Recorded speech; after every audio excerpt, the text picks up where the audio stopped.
What's going on, everybody? Just wanted to do an update of my toolbox slash cart walkthroughs. Kind of have everything pretty set up now to the way that I like it. Honestly, I wouldn't have so many carts. It was just cheaper to do it that way for now as I started the business versus me upgrading to a huge, epic, which is what I really wanted. And technically this cart I bought for myself when I moved the business away from my personal property. This will stay at home with me and then the rest will go to the shop.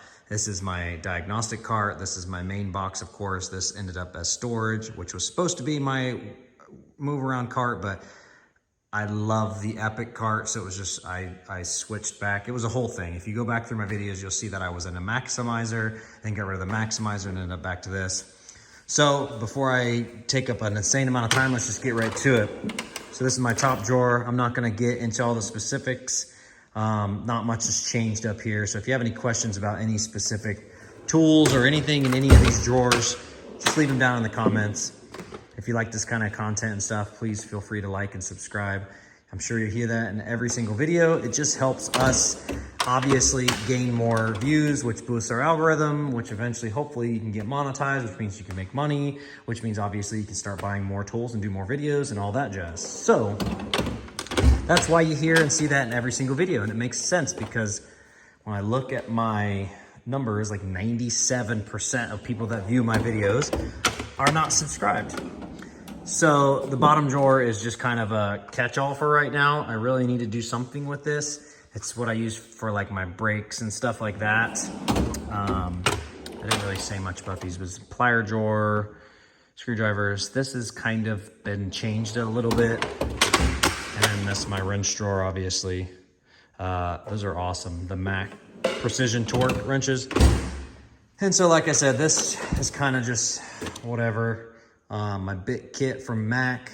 This is for like some oil, so when I'm doing Toyota oil changes, carbide scrapers, all that. And this is my ball joint press drawer, which my ball joint press is over there. Whoops, sorry. Over there, because I was doing some compliance bushings. And then, so these are all my adapters, basically everything. And then the Matco Hyperstep bits, which are amazing. Those are the high speed ones. This is my fuel adapters. This is for my brake flush kit to do brake flushes. This is all my BG stuff when I'm doing fuel services and oil additives. That's my sweet, amazing Viper fan, which I love. Called the Viper Turbo fan. Sorry, I actually got to move that to open this up. So this box has pretty much just become kind of like a catch-all, unfortunately. Just random bits and stuff that I've collected. Snap-on, battery, jump pack. Tap and die set. Cornwell rethread kit. Easy outs. Some extra bit kits. These are the RBRT sockets, which are incredible. This is the rear spin style calipers, impact driver, which is the impact driver is actually in my cart. Really great Torx bit set at Allen. It doesn't cover everything, but it does cover a lot. Rear drum brake kit, which I don't use hardly ever. And then some more battery powered tools, Sawzall, air hammer. You see all of it. Right angle, 3/8, which hardly ever gets used either. I have impact hammers. This is kind of turned into just a, I don't know, because I'm in the cart all the time, my Epic cart, some of this stuff just hardly ever gets touched, obviously, because most everything that I use is in that. This is amazing. If you don't own one, you should buy one if you can. I'm not going to open my very top drawer because it's got a bunch of information, paperwork, and all that stuff. So long screwdriver kit, hose pick, tiny pick kit,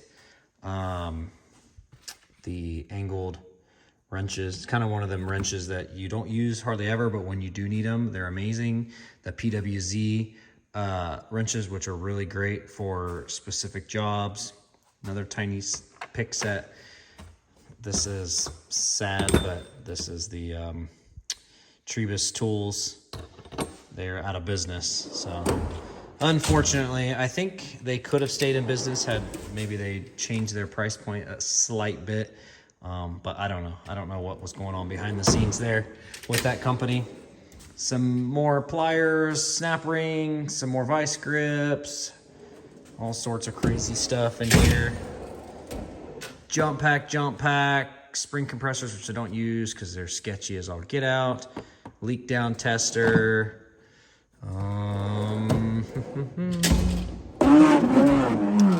Piece of junk, especially here in the rust belt, it doesn't work.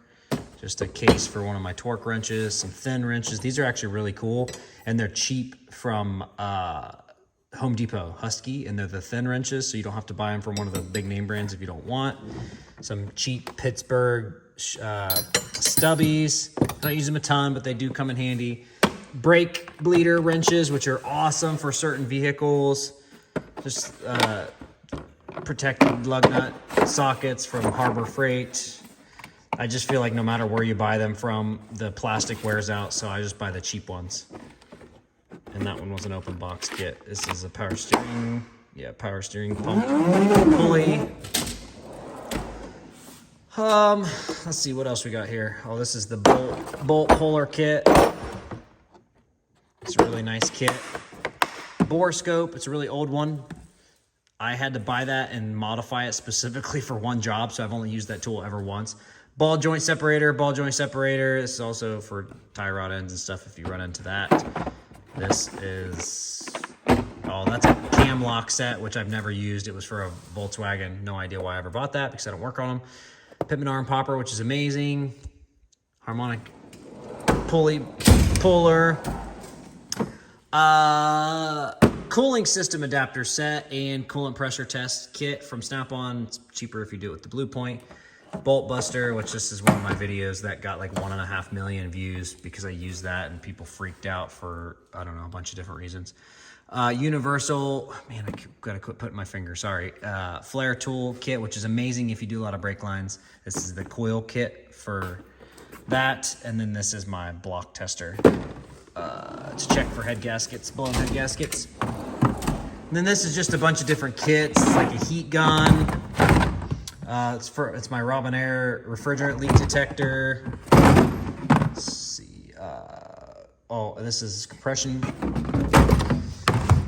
tester. There's an oil. Yep, that's the oil pressure tester. Sorry, I'm not keeping the camera right. My Smoke Pro for my red line. I have the Lyle Impact air hammer. I'll just show you guys this kit because people always ask, "What is that? What's the part number?" Super fan. That's amazing kit. Miscellaneous gloves, earmuffs, whatever. Miscellaneous. More miscellaneous. Crush washers for oil changes, safety glasses, just a bunch of miscellaneous stuff. Receipt paper, rope ratchets, which are amazing. Another map gas torch. And I'm pretty sure I went through all of the, maybe not. Miscellaneous crappy drawer, I don't do anything with. Same thing with that, some punches and stuff. And just tub of towels, sprays, whatever. Diag cart, Apollo D9, Veris Edge, BT609 from Altel. And then I have my thermal imager, which is charging, which looks like it's fully charged. My Pico scope with my Jarhead Diagnostics case, my Cardac +3 pass-through module, the ITS 600 TPMS sensor or TPMS tool. This is my WPS 500 kit for my Pico scope. This is my lead drawer, my DMM, my pulse sensor from Jarhead Diagnostics that I won from a live stream that I was on. Leads, amp clamps, solder, another Jarhead Diagnostics magnetic spool holder. This is awesome when you're doing soldering. Blue Point breakout box, OBD breakout box, some loops, fused loops for if I'm doing amperage draw or anything like that. This is for checking ignition waveforms, and then my lead kit, multi-probe, and that's it. that's everything. That's all my boxes. Pretty quick walkthrough. Like I said, hopefully the camera was on there decent enough so you guys can at least get an idea. I've got some extra stuff on the side here. And I've got pry bar holder there. Some wrench holders, funnel kits, all that. And then this is my can holder from Hourglass Ingenuity. He makes some really high quality stuff, although I haven't seen him post anything in a while, so I'm not sure if he's doing much of that right now. Oh, my Devo down here, which I haven't used yet, sadly. It's so funny, I bought that and then I haven't had hardly any diag since I bought it, so that's typically the way it works. So yeah, hopefully that's good enough. And if you guys have any questions about anything in any of the drawers, feel free to comment down below and I will try to give you the best answers I can. Appreciate you guys watching. Take it easy. Bye.